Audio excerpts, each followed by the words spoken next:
lagi dong. Masa muda dipenuhi godaan, banyak kisah miris bikin gigit jari. Gigit jari. Awalnya cuma pegang-pegangan tangan, ujung-ujungnya malah ke pelaminan. Gak bahaya tak? Nekat mencoba-coba kan fatal risikonya. Hubungan seks pranikah tak ada manfaatnya.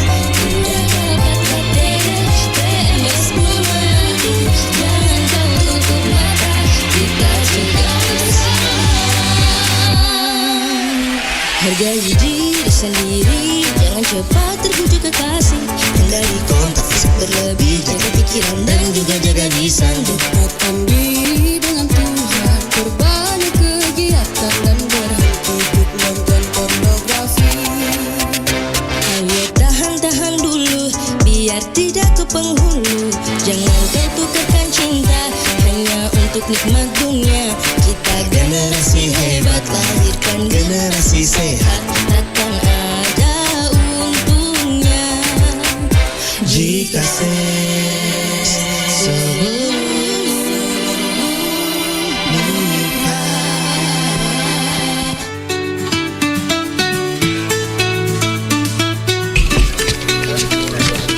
Nita, cantik banget hari ini. Kenapa nggak sering pakai rok kayak gitu?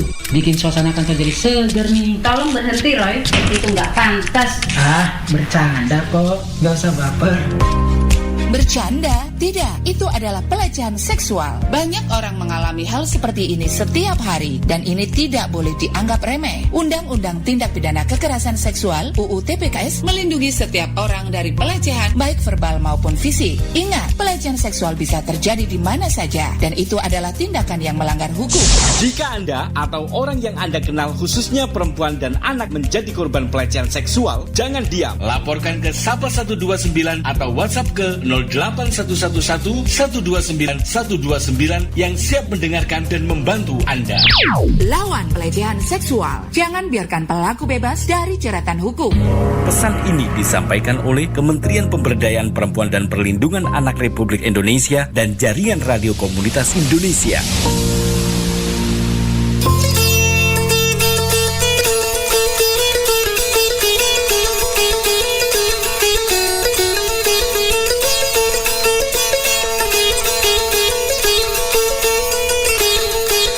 Assalamualaikum warahmatullahi wabarakatuh. Selamat malam saudagar IGA dimanapun Anda berada.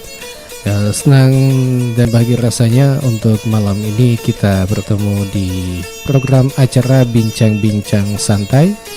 Ya, Bincang-Bincang Santai ini kerjasama IGA Radio bersama dengan Dinas PMD PPKB PPPA Kabupaten Baru dan tentunya pemerintah Kabupaten Baru. Ya, perlu kami sampaikan acara Bincang-Bincang Santai ini kita gelar setiap saat dan tentu dengan berbagai tema yang berbeda dan menarik tentunya.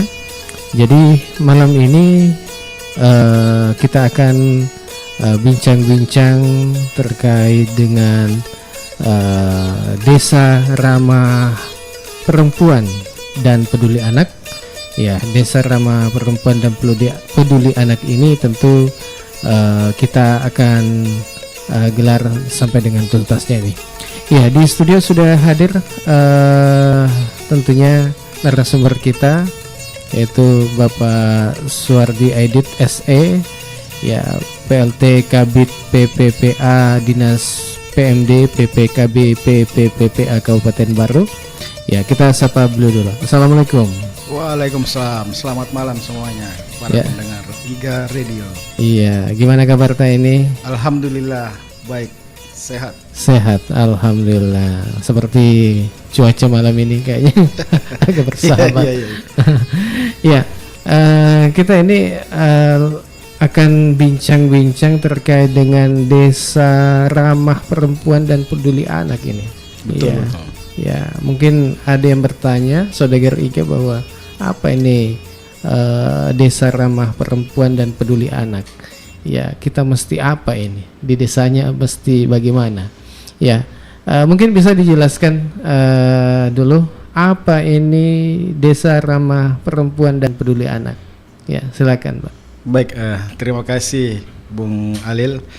Jadi Kementerian Pemberdayaan Perempuan dan Perlindungan Anak terkait dengan bagaimana upaya-upaya melakukan perlindungan ini didasari dengan angka-angka terjadinya kasus-kasus kekerasan, baik itu di skala nasional, kemudian provinsi sampai ke kabupaten kota.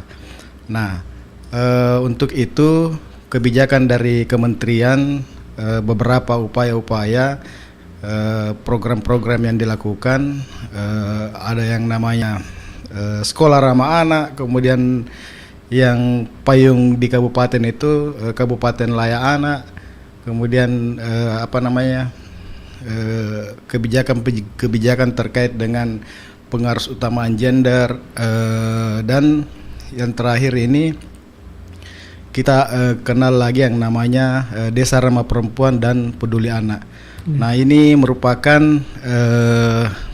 desa yang diharapkan bisa mengintegrasikan perspektif gender dan hak anak ke dalam tata kelola penyelenggaraan pemerintahan desa, kemudian pembangunan desa, pembinaan dan pemberdayaan masyarakat yang dilakukan secara terencana, menyeluruh dan berkelanjutan. Jadi ini nanti harus memberikan rasa aman dan nyaman bagi masyarakat yang ada di desa, khususnya perempuan dan anak, yang memenuhi hak atas perlindungan dan dari segala bentuk kekerasan dan diskriminasi, serta tersedianya sarana dan prasarana yang ramah perempuan dan peduli anak. Seperti itu. Oh, gitu di. Jadi ini tujuan atau Desa Ramah Perempuan dan Peduli Anak ini memiliki komitmen, ya. Betul ada sekali. komitmen untuk mewujudkan lingkungan yang aman, nyaman, ya, dan tentu khusus untuk bagi perempuan dan anak, begitu. Betul. Iya, ya. Kemudian tujuan daripada program Desa Ramah Perempuan dan Peduli Anak ini apa itu? Nah, tujuan utamanya yaitu bagaimana untuk menciptakan desa yang bebas dari kekerasan terhadap perempuan dan anak, memberikan akses yang sama bagi perempuan dan anak, dan dari berbagai aspek kehidupan, serta bagaimana meningkatkan kualitas hidup mereka. Dan selain itu, Bung Alil, DRPPA atau Desa Ramah Perempuan dan Peduli Anak juga bertujuan untuk bagaimana memberdayakan perempuan dan anak agar dapat berpartisipasi aktif dalam pembangunan di desa. Jadi ada perlibatan dan diharapkan partisipasi dari anak dan perempuan itu sendiri. Iya. Kalau ini Desa Ramah Perempuan dan Peduli Anak ini apakah di Baru atau secara nasional atau bagaimana? Secara nasional. Oh, Kalau khususnya di Kabupaten Baru diharapkan semua desa dan kelurahan. Jadi bukan cuma desa, kelurahan juga. Iya. Ini tentunya akan berkomitmen bersama di seluruh kelurahan dan desa di Kabupaten Baru untuk nantinya bisa terbentuk kelembagaan DRPPA-nya.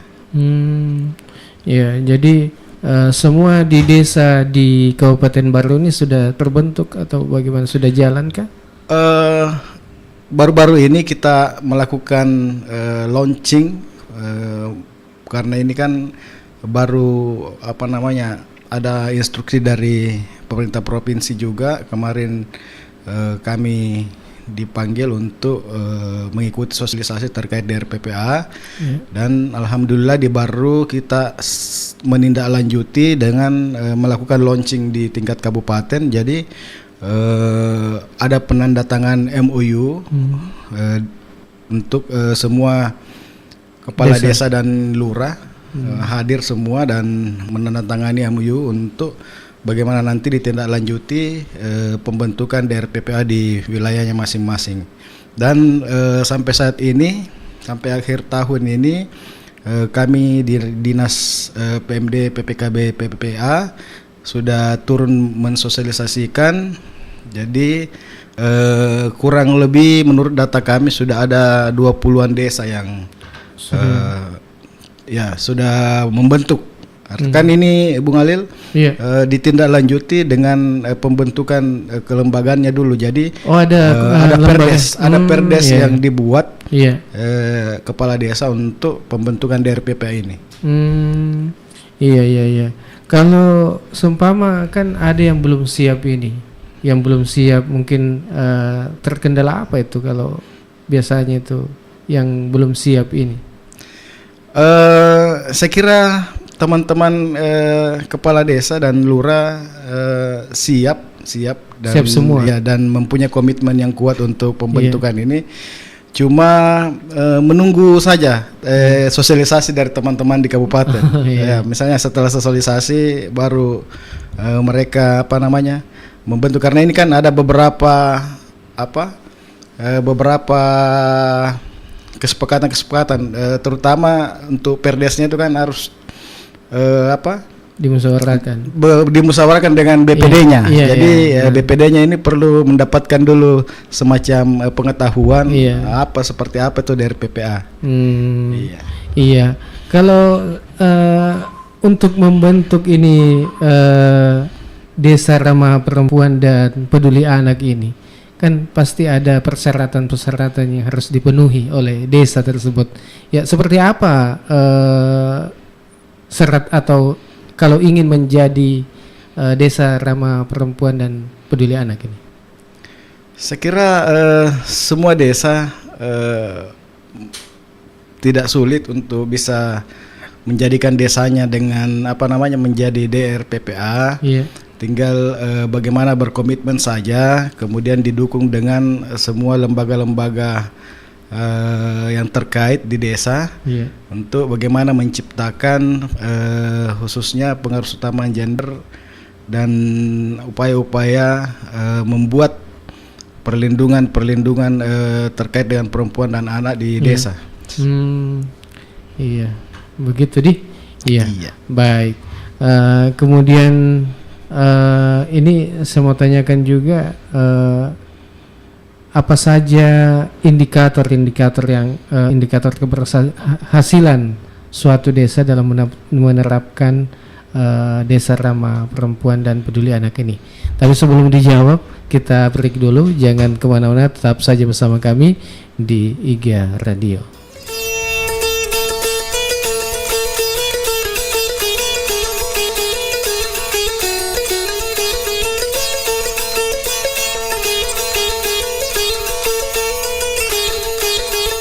Katanya mau masa depan yang cerah, pacaran aja kayak mama dan papa.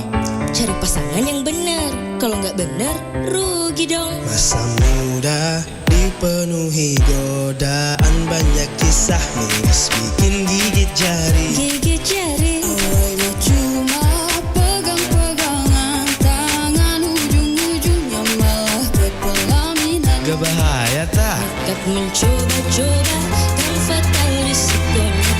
Hubungan seks pranikah tak ada manfaatnya. Tidak dapat katanya, PMS memadu. Jangan kau tutup mata, kita cegah bersama.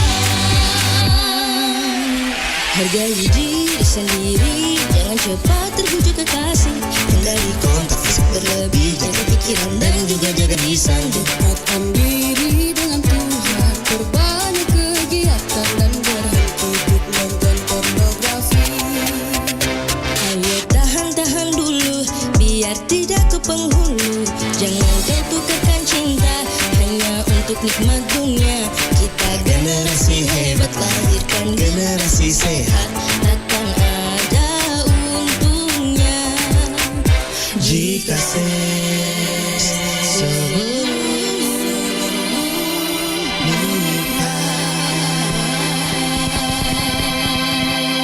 katanya mau masa depan yang cerah, pacaran aja kayak mama dan papa. Cari pasangan yang benar, kalau nggak benar rugi dong. Masa muda dipenuhi godaan, banyak kisah miris bikin gigit jari. Gigit jari. Awalnya cuma pegang-pegangan, tangan agak bahaya tak? Nekat mencoba-coba kan fatal risikonya. Hubungan seks pranikah tak ada manfaatnya. Tidak dapat tega PMS memadu. Jangan kau tutup mata, kita juga bersama. Hargai diri sendiri, jangan cepat terbujuk kekasih.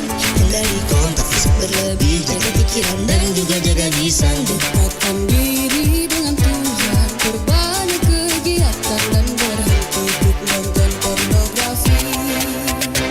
Ayo tahan-tahan dulu, biar tidak ke penghulu. Jangan kau tukarkan cinta hanya untuk nikmat dunia. Kita generasi hebat, lahirkan generasi sehat. Takkan ada untungnya jika seks sebelum menikah.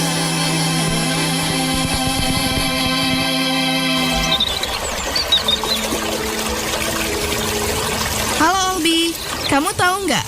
Kalau ikan itu kaya akan protein, asam lemak omega 3, vitamin, serta mineral. Emang kelebihannya bagi tubuh buat apa saja? Dengan mengkonsumsi ikan secara rutin, maka dapat menjaga kesehatan jantung dan otak kita. Selain itu, akan mengurangi resiko penyakit mata, serta menjaga kesehatan tulang dan sendi. Wah, ternyata banyak juga ya manfaat mengkonsumsi ikan bagi tubuh kita. Betul sekali, Bi. Makanya, proses budidaya itu menjadi sangat penting dalam menghasilkan produk perikanan budidaya yang sehat dan berkualitas. Proses budidaya harus dilakukan secara baik dengan memperhatikan berbagai aspek, salah satunya aspek kesehatan ikan dan lingkungan. Proses budidaya yang baik antara lain harus diawali dari pemilihan lokasi yang tepat, lalu penggunaan benih ikan yang berkualitas, pemberian pakan ikan yang terdaftar di KKP, dan penggunaan obat-obatan terdaftar yang sesuai dengan peruntukannya, serta rutin melakukan monitoring penyakit ikan. Tapi Mak, sesuatu yang sehat itu kan harus diawali dari proses yang sehat juga ya? Iya, Bi. Dan saat ini, Kementerian Kelautan dan Perikanan melalui kebijakan ekonomi biru terus berupaya mengembangkan perikanan budidaya yang ramah lingkungan dan mengedepankan aspek keseimbangan ekologi agar perikanan budidaya dapat menjadi sumber pangan berkelanjutan serta memberikan manfaat ekonomi bagi masyarakat dengan tetap menjaga dan melindungi ekosistem dan lingkungan. Oh, gitu ya, Mak. Udah lihat proses budidaya ikan yang kurang baik belum, Bi? Jangan ya, Dek ya. Budidaya ikan yang sehat dan bertanggung jawab dapat memberikan manfaat bagi masyarakat dan menjaga kelestarian lingkungan. Mari wujudkan masa depan yang sehat dan berkelanjutan. Advokasi dan informasi ini dipersembahkan oleh Food and Agriculture Organization, Kementerian Kelautan dan Perikanan Republik Indonesia, dan Jaringan Radio Komunitas Indonesia.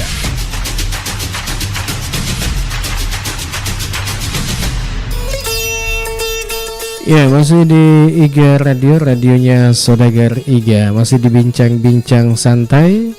Ya, tema kita pada malam ini Desa Ramah Perempuan dan Peduli Anak. Ya, persembahan dari Dinas Pemberdayaan Masyarakat Desa, Pengendalian Penduduk dan Keluarga Berencana, Pemberdayaan Perempuan dan Perlindungan Anak Kabupaten Baru. Ya, dan saat ini masih bersama dengan Bapak Suwardi Edit SE, ya, selaku PLT Kabid PPPA Dinas PMD PPKB PPPA Kabupaten Baru. Ya, dan tentunya malam ini tadi sudah kita tentu mendengarkan apa itu Desa Ramah Perempuan dan Peduli Anak. Ya, bagaimana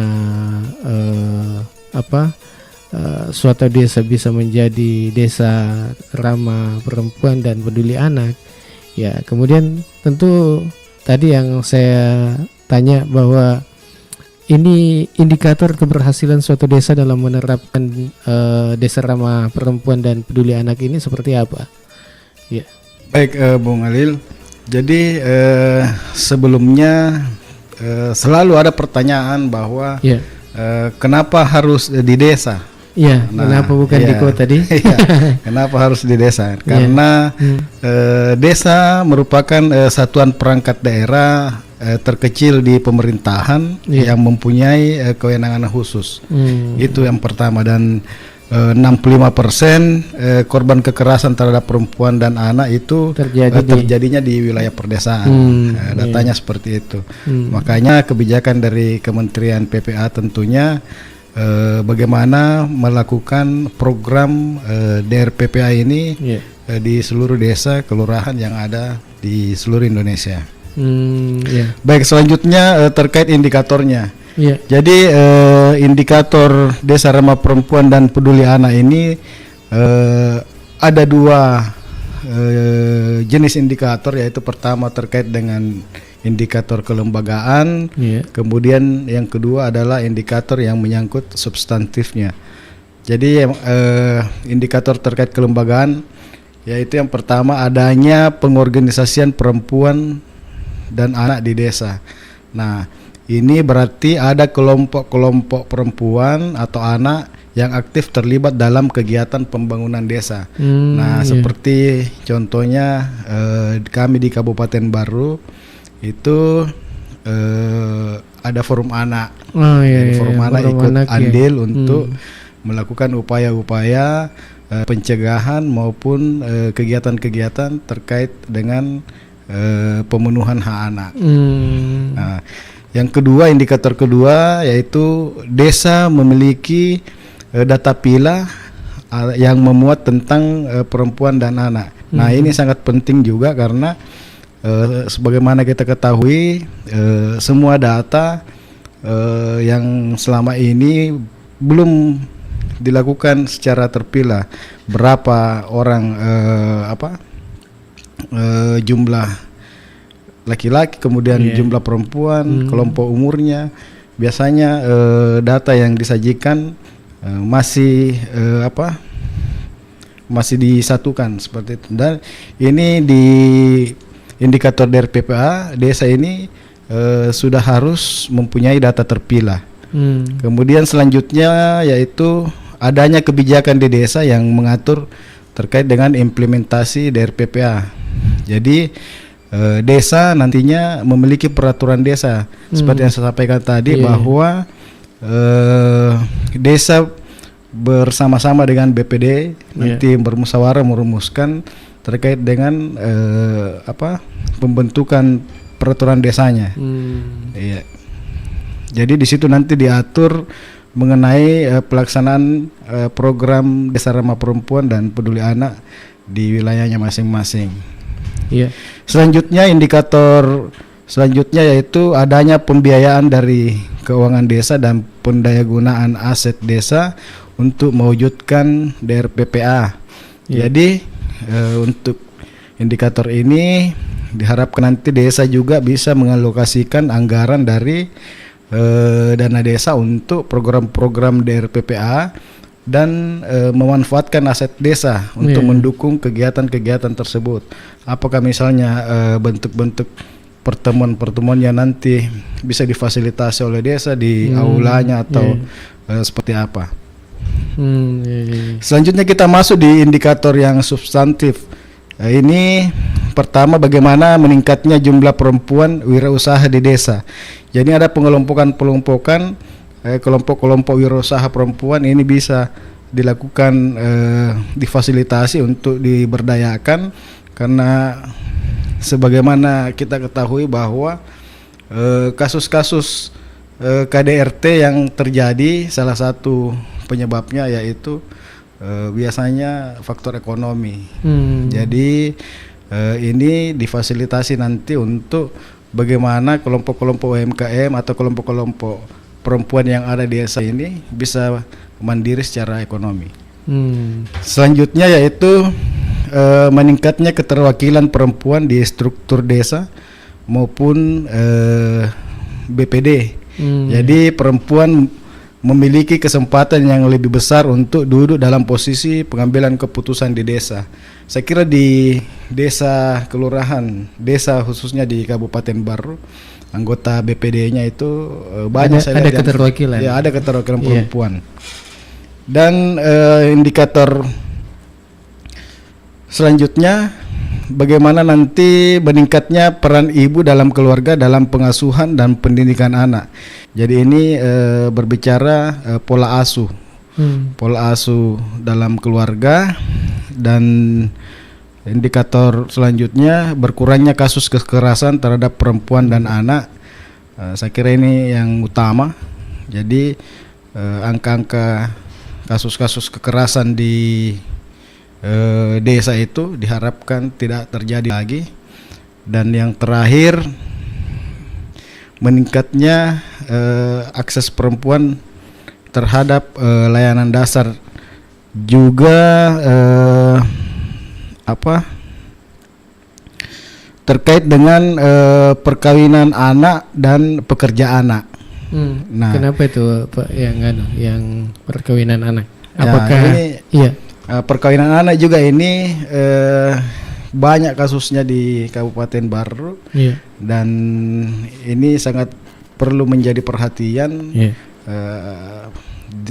Bagaimana upaya-upaya pemerintah melakukan pencegahan. Tentu banyak yang biasanya masyarakat bertanya kenapa harus dicegah, karena biasanya ada budaya atau yang lain-lain sehingga banyak terjadi kasus-kasus perkawinan anak. Yang pertama, bahwa yang dikatakan anak itu usia 18 tahun ke bawah. Jadi biasanya kenapa dilakukan upaya pencegahan perkawinan anak? Pertama, usia organ produktif itu belum matang di usia itu. Kemudian secara mental, secara ekonomi ini juga belum siap. Jadi usia perkawinan anak ini juga banyak menyumbang kasus-kasus perceraian. Kemudian dari sisi kesehatan, misalnya penyakit-penyakit yang ditakuti kaum perempuan seperti kanker serviks itu banyak terjadi karena pernikahan di bawah umur. Di bawah umur. Baik, saudara Liga dimanapun Anda berada, masih tentunya bersama kami di IGA Radio. Kan ini sudah kita sampaikan bahwa indikator yang sangat penting ini dilihat bahwa kenapa sehingga keberhasilan suatu desa dalam menetapkan desa ramah perempuan dan anak itu seperti ini. Kemudian mengapa indikator ini sangat penting ini dilaksanakan? 10 indikator yang kami sampaikan ini merupakan ukuran keberhasilan dari PPA di desa. Jadi indikator ini penting karena untuk mengukur sejauh mana suatu desa nanti telah berhasil mewujudkan tujuan dari desa ramah perempuan dan peduli anak itu, yaitu bagaimana menciptakan lingkungan yang aman, kemudian yang nyaman dan berkeadilan bagi perempuan dan anak. Serta dengan melihat indikator-indikator ini, kita dapat mengetahui apakah program-program DRPPA yang terlaksanakan memberikan dampak yang signifikan atau belum. Begitu deh. Kemudian kan ini pasti masih ada kendala-kendala yang terjadi khususnya di Kabupaten Baru ini. Seperti apa saja tentunya tantangan dalam implementasi program desa ramah perempuan dan peduli anak ini di Kabupaten Baru? Jadi di Kabupaten Baru ini sementara kita memasuki tahap sosialisasi, tapi di lapangan kita bisa memperkirakan bahwa kendala-kendala yang timbul itu diantaranya yaitu kurangnya kesadaran masyarakat tentang pentingnya isu desa ramah perempuan dan peduli anak ini. Kemudian keterbatasan sumber daya tentunya dan anggaran, dan adanya budaya patriarki yang masih kuat serta kurangnya koordinasi antar berbagai pihak yang terkait. Saya kira itu merupakan kendala-kendala, tapi alhamdulillah saya kira ini bisa kita sama-sama atasi, tentunya dengan koordinasi yang baik, kerjasama dan komitmen semua pihak. Ini tantangan, jadi iya, kurangnya mungkin koordinasi dengan berbagai pihak. Iya. Ya, kemudian peran pemerintah provinsi dan daerah dalam mendukung program ini seperti apa? Oh iya, jadi pemerintah provinsi dalam hal ini terkait dengan penyelenggaraan DRPPA, pemerintah provinsi itu melakukan penyiapan fasilitator DRPPA, kemudian juga menyusun regulasi, melakukan juga pendampingan, kemudian replikasi tentunya di semua kabupaten berupa pemantauan dan evaluasi serta pelaporan. Sementara kami di kabupaten juga menyiapkan fasilitator kabupaten kota, kemudian menyusun regulasi SOP baik berupa keputusan dan lain-lain, melakukan juga pendampingan. Pendampingan dilakukan dalam hal ini dibentuk karena begini Bung Al. Iya. Untuk mewujudkan 10 indikator DRPPA ini tentu tidak bisa dilakukan hanya pemerintah desa. Makanya sangat diharapkan adanya nanti partisipasi dari masyarakat untuk bisa mendukung ini. Jadi kebijakan dari Kementerian PPA juga untuk menindaklanjuti ini, ada namanya Gerakan Sapa, Sahabat Perempuan dan Anak. Nah, ini Gerakan Sapa nanti yang melakukannya adalah relawan-relawan yang disebut relawan Sapa. Ini nanti dibentuk juga di setiap desa untuk bagaimana memfasilitasi kegiatan-kegiatan masyarakat terkait bagaimana mendukung pencapaian 10 indikator yang disampaikan tadi. Kemudian terkait dengan peran kabupaten, tentunya mereplikasi nanti juga semua penerapan DRPPA di semua desa kelurahan dan melakukan pemantauan, evaluasi dan pelaporan nantinya. Seperti itu Bung Adil. Iya, kalau peran masyarakat ini kan tadi dijelaskan bahwa akan dibentuk kelompok juga ya, semacam relawan Sapa namanya. Iya. Apakah sekarang sudah dilakukan pembentukan atau sudah jalan kah? Ya, jadi kami dari Dinas PMD PPA, PPKB, PPPA Kabupaten Baru saat ini sementara melakukan sosialisasi terkait dari PPA, bagaimana kelembagaannya. Di samping itu kami juga menyampaikan terkait dengan pembentukan relawan Sapa ini. Tapi nanti mungkin insya Allah di awal tahun kita akan turun untuk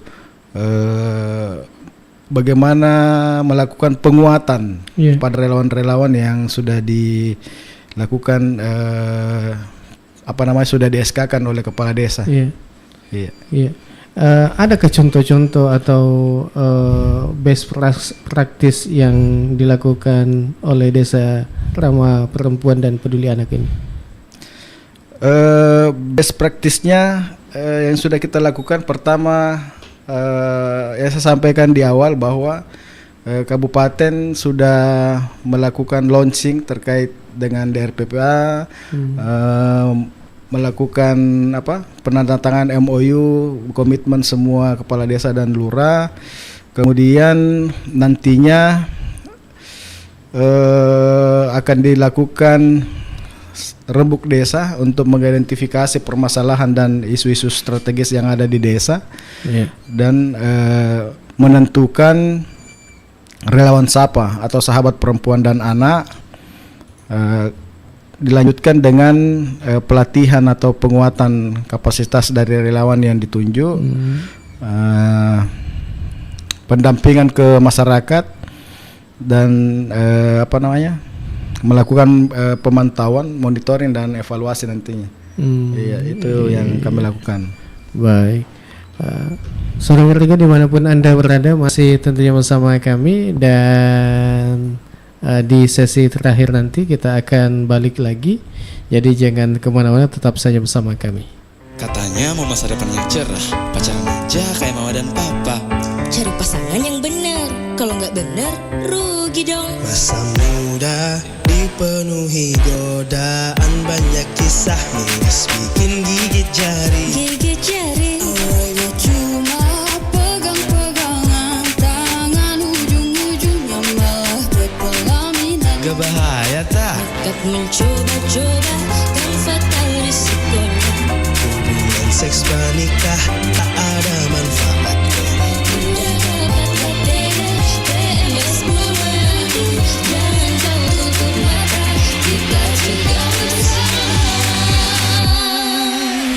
Hargai diri sendiri, jangan cepat terbujuk kekasih. Hindari kontak fisik berlebih, jaga pikiran dan juga jaga lisan. Dekatkan diri dengan Tuhan, perbanyak kegiatan dan berhenti untuk nonton pornografi. Ayo tahan-tahan dulu, biar tidak ke penghulu. Jangan kau tukarkan cinta hanya untuk nikmat dunia. Kita generasi hebat, lahirkan generasi sehat, takkan ada untungnya jika seks sebelum menikah.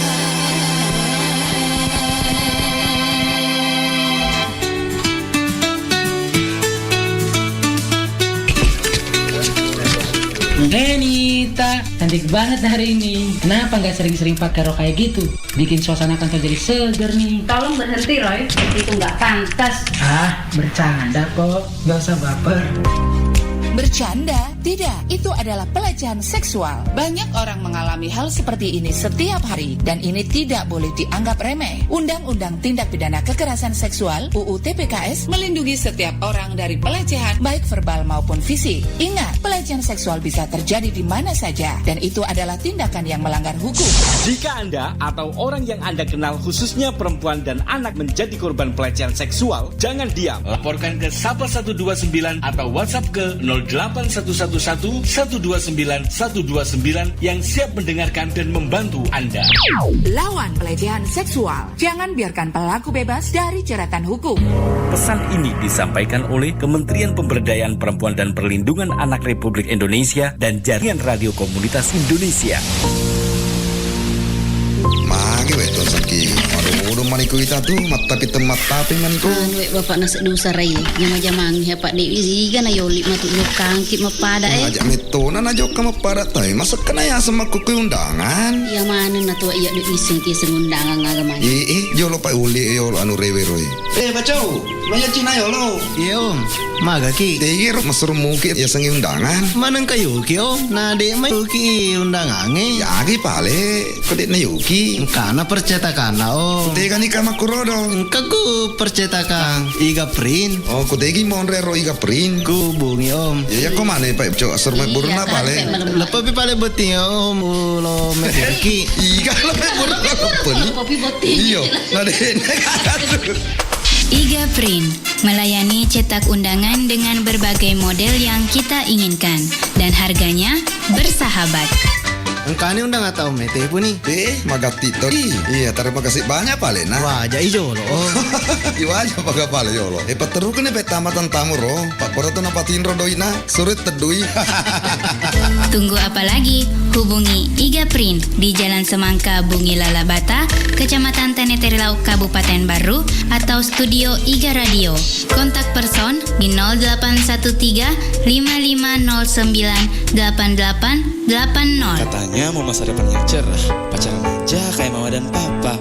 Cari pasangan yang benar, kalau nggak benar rugi dong. Masa muda dipenuhi godaan, banyak kisah miris bikin gigit jari. Gigit jari. Awalnya cuma pegang-pegangan tangan, ujung-ujungnya malah berpelaminan. Gak bahaya tak?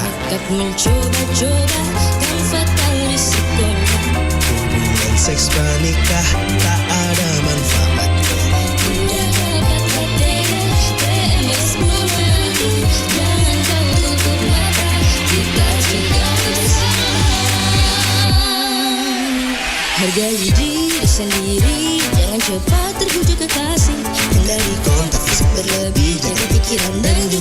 pisang. Dekatkan diri dengan Tuhan, perbanyak kegiatan dan berhenti untuk nonton pornografi. Ayo tahan-tahan dulu, biar tidak ke penghulu. Jangan kau tukarkan cinta hanya untuk nikmat dunia. Kita generasi hebat, lahirkan generasi sehat, takkan ada untungnya jika seks sebelum menikah.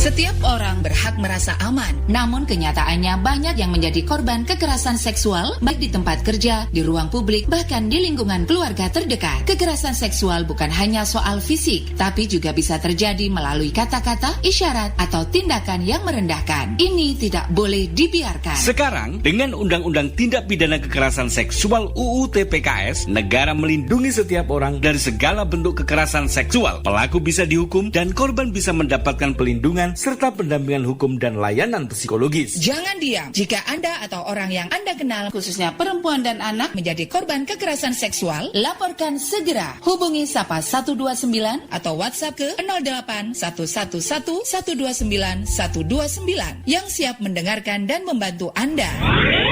Bersama kita bisa hentikan kekerasan seksual, lindungi perempuan dan anak, dan lawan kekerasan seksual. Pesan ini disampaikan oleh Kementerian Pemberdayaan Perempuan dan Perlindungan Anak Republik Indonesia dan Jaringan Radio Komunitas Indonesia.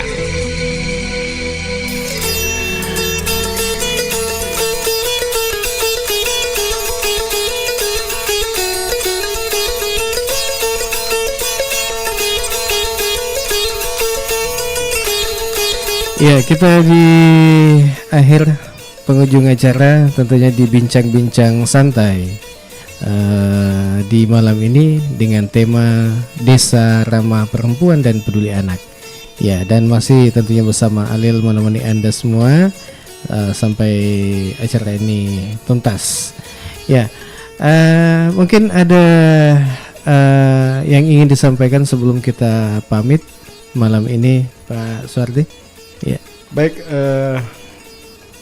dari kami terkait dengan penerapan Desa Ramah Perempuan dan Peduli Anak, mudah-mudahan ini bisa diimplementasikan dengan baik di seluruh desa dan kelurahan di Kabupaten Barut nantinya. Maka kami mengharapkan kerjasama dan komitmen semua pihak-pihak yang terkait. Sebagaimana kita ketahui bahwa upaya pemerintah dalam hal melakukan perlindungan terhadap perempuan dan anak ini sudah sangat luar biasa. Programnya sangat lengkap, mulai dari desa dengan DRPPA-nya, kemudian di satuan pendidikan juga ada yang namanya TPPK terkait dengan tim pencegahan dan kekerasan di lingkungan satuan pendidikan. Kemudian ada juga dibentuk PATBM dan satgas-satgas tindak pidana kekerasan. Ini diharapkan bisa menekan angka-angka terjadinya kasus kekerasan perempuan dan anak di Kabupaten Barut khususnya. Mudah-mudahan ke depan upaya-upaya ini bisa betul-betul dimaksimalkan. Kami juga sangat berterima kasih dalam hal ini dukungan anggaran. Kami mendapatkan dukungan anggaran dengan penanganan pencegahan dan penanganan kasus-kasus kekerasan melalui dana oleh khusus dari kementerian, dan insya Allah tahun 2025 juga kami menginformasikan bahwa kami mendapat alokasi dana khusus untuk pembangunan kantor UPT, PPA dan rumah perlindungan untuk korban-korban kekerasan. Di desa di Kabupaten Baru kondisinya saya kira terkendali untuk hal dalam perlindungan perempuan dan kekerasan anak dengan kerjasama berbagai pihak. Saya kira bisa diatasi nantinya, Bung Ali. Iya, baik.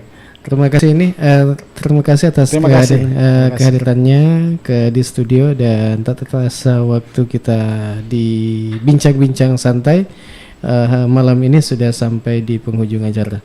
Banyak wawasan berharga yang kita peroleh mengenai pentingnya membangun desa yang ramah perempuan dan peduli anak. Ya, sebuah desa yang memberikan ruang aman, setara, dan mendukung tumbuh kembangnya anak serta pemberdayaan perempuan. Bukan sekedar mimpi-mimpi, tetapi bisa kita wujudkan bersama. Ya, mari kita bergerak bersama, mulai dari lingkungan terkecil untuk memastikan hak-hak perempuan dan anak benar-benar terjamin di setiap sudut desa kita. Terima kasih kepada Pak Suardi sudah hadir di studio.